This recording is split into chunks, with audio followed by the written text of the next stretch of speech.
In my opening remarks, I talked about how important I found your event post or pre-pandemic in Montreal to be for me personally, my understanding of the sort of changing of the sort of nature of the screen dance community. So if you didn't hear me, I want to say thank you for that.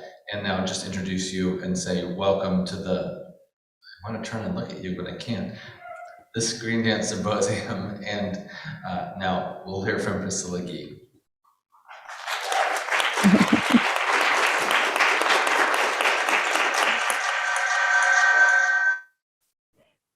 Thank you. Thank you very much, Doug, and everyone organizing the symposium. If there's any problem with sound, just wave at me. I must apologize. I could not attend the last 2 days panels and discussion. I'm actually submitting my doctoral thesis next week, so time is a little bit difficult right now, but I'm super happy to be here this morning. And I did attend the long table right before my presentation, and I think there's going to be some interesting echo in what I'm going to share with what was raised this morning. So my presentation lasts about 22 minutes to be precise, and hopefully we'll get some time to discuss afterwards. So thank you again for having me on Zoom. It's quite exciting to be able to participate from a distance. So I'm going to talk about this event Doug just mentioned in Montreal. It was the end of November 2019, and we were just about to launch the second edition of our International Biennale Regard Hybride, which gathers researchers, artists, and the general public around screenings, performances, roundtables, and conferences. For this edition, 7 curators from Canada, Mexico, the United Kingdom, and the United States were invited to propose programs that express their visions and concerns around specific thematics. Over the 4-day event, participants have access to a variety of voices and discourses. As an artistic director, I enjoy how this shared curatorial structure allows not only for a better representation of points of view, but also for a rich combination of artistic styles and approaches, and often an uncanny but exciting collision between works that would otherwise never be programmed together. Since its first edition in 2017, this event is designed by the values that drive it: inclusion, decolonization, feminism, and critical perspective. So it is meant to open challenging discussions. All curators apply their own filter to identify works that, in their opinion, speak to the current issues and challenges our world is facing, no matter what the date of release of the work is. This framework slightly shifts the attention towards exchange instead of being focused on the showcasing of the latest works produced. The various curators reveal their premises, introduce the audience to the artwork they selected for their program, and try to put it in context or in contrast with what others have offered before. It asks them to situate themselves within the larger event and create potential lines of tension doing so. This type of curatorial practice is one of the various experiments I've done over the years to try to decentralize the power of language and knowledge, as well as the access to a platform to speak and be heard. It is not an end, rather a tool, amongst others, to bypass hegemonic ways of sharing knowledge and artistic work. Why curate in a collaborative way, and what difference does it make on the dissemination of art? How does it impact our ability to be together, know each other as artists, but also as human beings? How can I, as a white woman, put my privileges at stake in collaborative curatorial practices? Donna Haraway uses the string figure game as a theoretical model to think about these lines of tension that exist in collectivities of all kinds. These lines are sometimes asymmetrical and highly political. They link together items and organisms in a geometry that might escape one's expectations. New geometries can easily be achieved by simple movements and shifts, offering novel arrangement between points of resistance. The string figure game allows for holding together heterogeneous entities in temporary shapes that can only exist by the tension between each element involved. So tension here is necessary and not a problem. As a theoretical model, it offers a myriad of ways to think of power dynamics and imagine the construction of hierarchies. Taking as an engagement towards collectivity, curation can be envisioned as a tool to challenge dominant images and hegemonic modalities of body representations on screen, a tool to cultivate curiosity and responsibility towards each other. I like to think about collaborative curatorial practice as an act of love, one that is in no way innocent, to love each other consciously through our ability to build places and imagine spaces for each other. Perhaps collaborative curation is about weaving a web that gives us strength and in which we feel safe enough to take risks. There is something quite political in deciding whose voice will be heard, when and how, and of course, by whom. As Parker and Pollock reminds us, power is not only a matter of coercive forces, it operates from exclusion from access to those institutions and practices through which dominance is exercised. One of these is language, by which we mean positions from which to speak. I have heard presenters trying to ignore or deny this position of power they are in when choosing work they will present. But in fact, most of a presenter's job is quite political, as it touches upon the circulation of ideas, the visibility of certain bodies, and audibility of certain voices. When Haraway invites us to conduct non-innocent conversations or to engage in non-innocent readings, she calls for the end of the status quo, which perpetuates inequalities. She proposes we dare look at our privileges and positions of power and name them and get to know them and hopefully use them in the most ethical ways. The challenges are many when it comes to appropriation, decolonization, distribution of power, etc. Our willingness to be accountable when facing such challenges is, in my opinion, what we must cultivate. Haraway's notion of responsibility is to be envisioned as a way to remind us that we have the capacity to respond when we are in a position of power. Collaborative curation in screen dance can aim at bringing each of us closer to our sense of community and what we owe each other. Staying with the trouble, as goes the title of Haraway's recent book, seems the only exit we have to maneuver around power. That is, not to exit, but rather untie the knots from inside. Fighting inequities by inventing spaces which allow us to share that battleground is fundamental to me. This can include co-curating a program or having different curators proposing their own vision through a series of programs that dialogue with each other.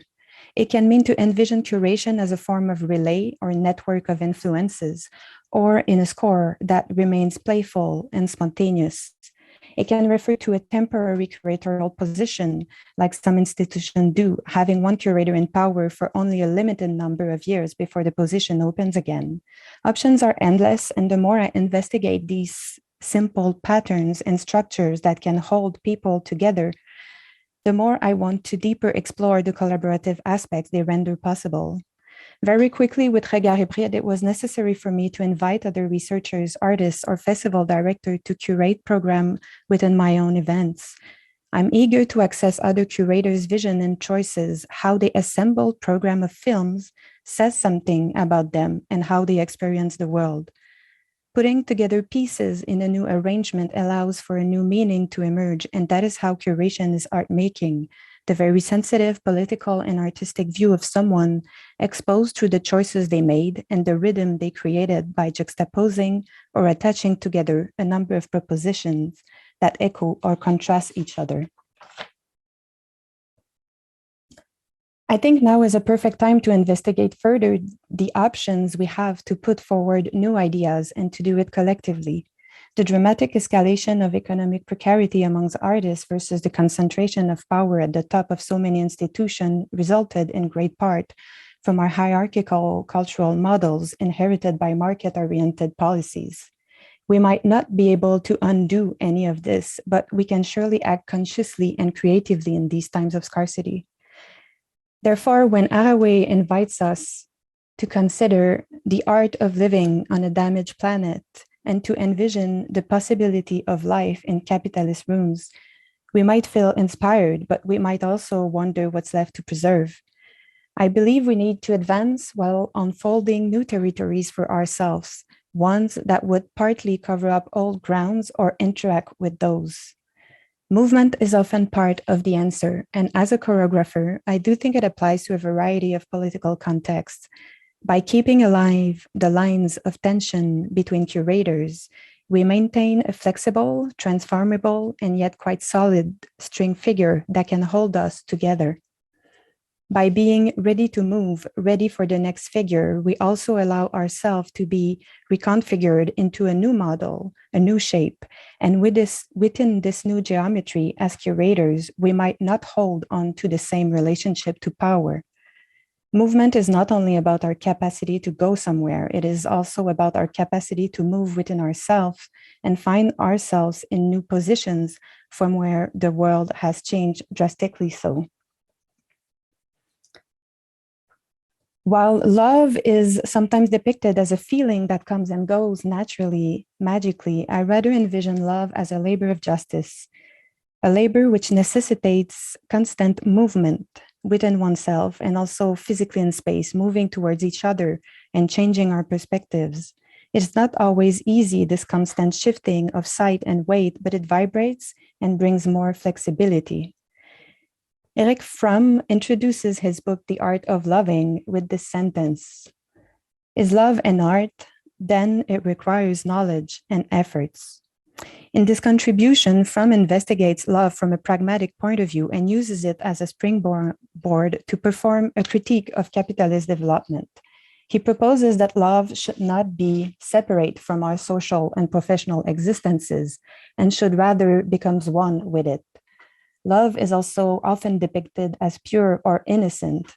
Here, I rather envision love as a conscious posture that claims responsibility for our choices and a mature understanding of the consequences of our action. What we love and how we love is under our control, in our power. A power that can cause much damage, but also a power that can heal, soften the edges, and move forward slowly, carefully. Non-innocent love, referring to Ahawe's concept of non-innocent conversations, is perhaps a love that acknowledges its edges, a love that knows the position from which it feels, a love that tries to shed light on its blind spots. Love matters when it comes to curation because the transmission of art is so much stronger when it originates from a strong sense of belonging or emotional attachment. Through collaborative curating, we can practice love and care in a number of ways. Curation then becomes a strong engine, one that gives the drive to dive into challenging discussions that ripples way beyond the artwork or the moment of experiencing it.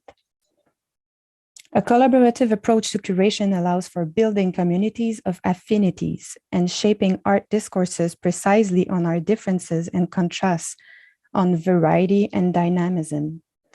The intersections Kimberly Crenshaw brought to our attention when articulating the concept of intersectionality illustrated the multiple oppressions experienced by many people in the course of their lives, and how such intersections are symptomatic of a number of segmented and individual fights that can be used as collective strength. Intersectionality is also a springboard to think about collaborative curation in screen dance. Through political love and curiosity for each other, we can see the multiple layers of oppressions some of us face every day, and we can see as well the strength of our collective efforts. Creating networks through affinity should not erase specific oppressions, but allow for shared responsibility and awareness. Eternity is Slow is an international collective composed of Paulina Ruiz Carballido, Jimena Monroy, Camillo Burtin, Émilie Morin, and myself. From 2012 to 2019, we've worked together on several projects around screen dance, including hybrid communities, Rencontre Internationale Regard Hybride, Panorama Vidéo Danse, et expanded hybrids. Each time, one or two members of the group would invite all others to a curated event in their hometown, where there would be room to co-curate and create together. Over time, we vaguely created this collective as a humorous way to name the very slow nature of our collaboration, as well as the numerous detours our works have taken despite our desire to think together in the long run. After years of continuous and sometimes tumultuous collaboration, even though each project brought us closer to implosion, we did benefit from this collective effort, which was highly formative. Araway's string figure very much come in handy here. The image of our group trying to reconfigure our method day after day makes me smile when I think about it. First, three languages were at play: English, Spanish, French. And no matter which one is used, there's always someone who does not understand. Therefore, it becomes a matter of constant reorganization in our geometry of language to make sure no one is left behind. In reality, this constant rearrangement of primary language versus simultaneous translation makes for failure for the most part. But once one starts to overcome the irritation that arises with constant failures, interestingly, there is space for exploration and, more importantly, a change in rhythm and temporality. Slowly, more time is dedicated to communication. Slowly, understanding each other seems to have less importance than feeling each other and being aware of our limits. While language is certainly a tool of power, as mentioned earlier, it can also be a way to undo the power by rendering spoken language inefficient. Our artistic visions were fueled by very different desires. Some of us were driven by a desire of rigor in discourse and clarity in method. Others were driven by the richness of spontaneous creation and the importance of the encounter with local communities. Most of us had a very different definition of collective work. Nevertheless, through our various exploration of collaborative curation, we have found ourselves in unexpected settings that could shed light on invisible issues. Pulling strings in different directions, maintaining tension in some areas while releasing tension in others, created shapes that could accommodate our uncanny collective. We were constantly undone by our inability to accomplish something in a timely manner. This led us to imagine collectively other ways to communicate, other ways to envision success and productivity.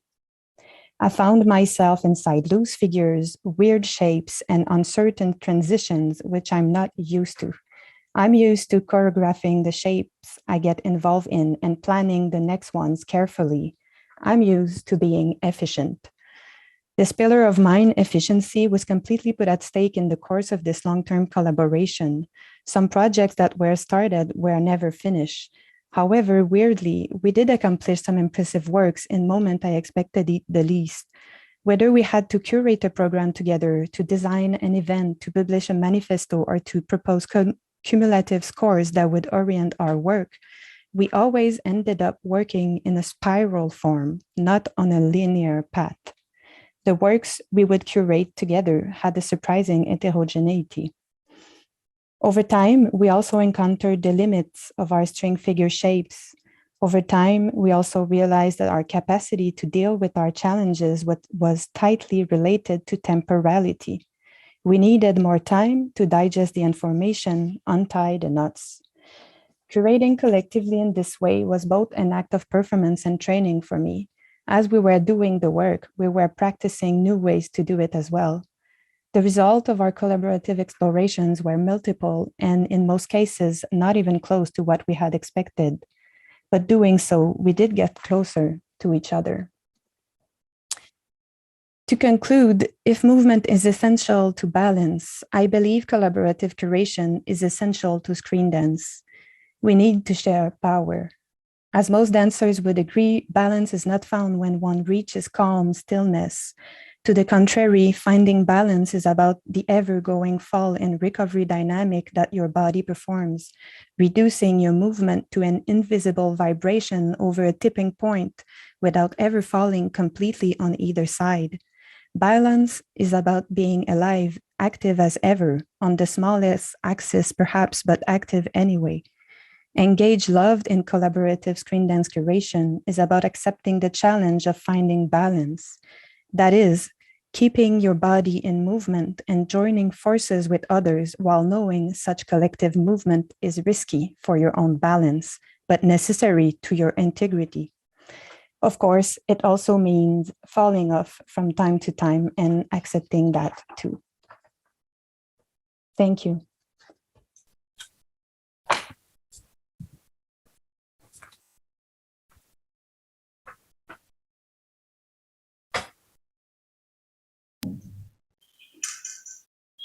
Thank you, Priscilla.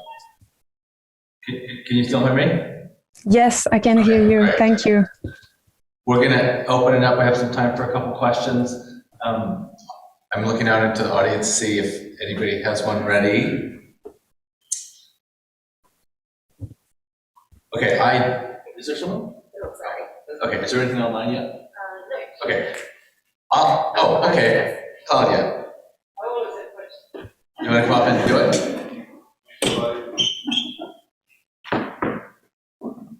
Hi, Priscilla.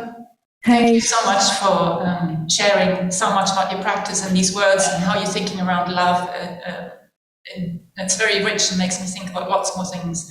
I wanted to ask you, I suddenly had this sort of the sense that the group of you five, I mean, there's an awful lot of difference, but there also feels there's a lot of common ground. And I wonder what could be the next group that you might engage with and how, I mean, I think you probably chose you fives to work together. So what if this was a much more random group, to take more risk about in this love and collaboration? Mm-hmm. Are you interested? Are you thinking of going that way, or where might you be going with this? Yes, thank you, Claudia. Well, I would say I'm working on multiple formats at the same time. So there is this collective that we've had that was that we came together a bit randomly, I would say, by meeting each other in different events and by having a desire to have this cultural exchange between France and Mexico and Canada. But it's true that in other contexts, with my company, I also work collaboratively on different configurations that for now are always chosen, but I would be interested to explore what would be like do you mean a random group like that is randomly chosen, a group that doesn't choose itself? For example, what if somebody would recommend somebody else to you to work with who you've never met and you know yes. Out? Or, I think we could think of different systems. What if you put the finger on the landscape on the map somewhere and then ask somebody to come forward? Or I don't know. Yeah, I mean, that would be exciting for me. I mean, I'm in anytime you want to do that, I'm in. I do think, however,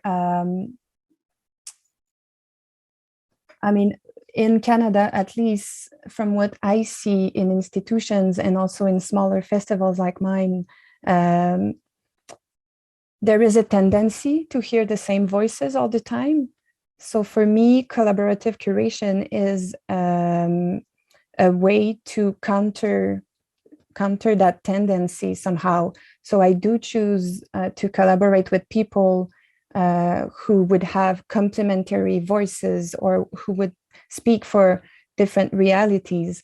And so the only thing with the randomly chosen people for me is that I would be afraid randomly they all have the same background or they all belong to the same cultural group. Or so I do think it, because the status quo is so white and is so I mean, often male, but it depends in which context. In screen dance, it may be not the same thing, but I like the idea that we can choose to counter the hegemony, but for that, it needs to be not so random for me. But it would be a different exercise, I guess.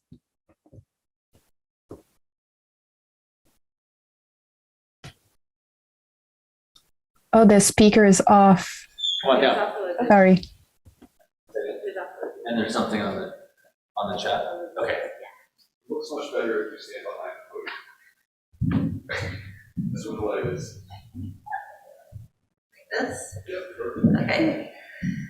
Hello, I'm Charlotte. Thank you so much for your lovely presentation. I also really celebrate inefficiency. So I'd love to hear more about how you encountered that inefficiency and what that looked like in terms of kinetics and or, as you're saying, language and or temporality. And I'm also wondering if your collaborations yielded any greater efficiencies. Yes, I definitely think that we lost efficiency in some time in related to producing something, or in terms of how much we produce or what we produce, but we got efficiency in another aspect of our collective. We became much more efficient at feeling each other and understanding each other when we stopped trying to be efficient at producing work. So it depends what we mean by efficiency. But I think for me, I noticed my desire to have a plan or have a score.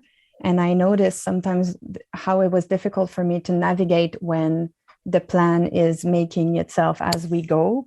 But doing that really gave me a lot of new tools to navigate with unexpected event in the rest of my practice as a curator or as an artist. So there was a lot to gain. And I think it's not only what we lose and what we get, but also how we transform our understanding of a concept or an objective that we have, a goal. So efficiency can be super positive in many ways. And it can be also some things that we struggle with, but it depends how we envision it and what the goal is. So it really changed from the production to the human aspect of efficiency, and it became something much more positive for me.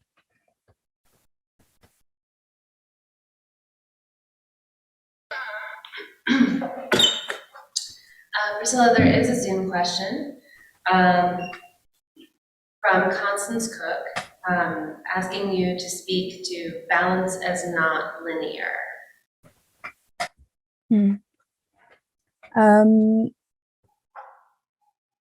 I think in this particular group with the... Hold on, can you repeat that? Sorry. Is that all right? Sorry, yeah, you're on now. Sorry. Thank you. With this particular group, with Jimena, Paulina, Emily, Camille, and I think we started to work together and trying to achieve some balance, but like moving forward and trying to get to that space where we would feel things are balanced, things feel right for each of us. And we would never get there. And at some point, it's like we gave up this idea of more linear getting to this balance place. And we started to circling like that and just trying to find this tipping point. And that's why I see it more as a spiral, because we would be constantly in and out of it. And you know, one day finding that flow and that balance, and the next day not having it, but continuing to spiral around it. And so it was also interesting to see that it's not something you achieve and then you're done. And I think with any type of inequity you deal with, it's not like you achieve it and now you're good at it. You always have to renew your gaze and your actions and your position and reevaluate where you're depending what group you're in or what is your position. If you're in a position of power, if you feel more vulnerable in the situation. So this idea of the spiral for me was really a huge relief, because we didn't need to get there. We just needed to, I don't know how to say, like pointing at it or trying to get closer to it. And it changes it makes for more room to try things and make mistakes, because you keep circling. And even though you make a mistake or you feel you didn't achieve what you wanted to achieve, you just keep circling. And it's not like this linear path with everything else is behind and the best is ahead of you. It's like you keep circling and going through the same path sometimes, but now you're more experienced and you get better at it or something like that. So this metaphor of the spiral for me was very helpful in releasing some pressure we would put on ourselves to be good at collaborating, because I think most of the time it's essai error, you know, it's like you try and you fail and sometimes you succeed, but it's always moving.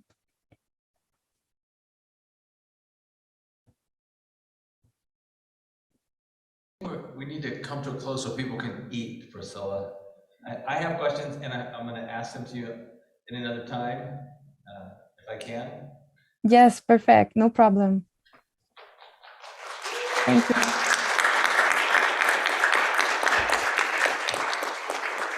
And good luck with your dissertation. Bye-bye.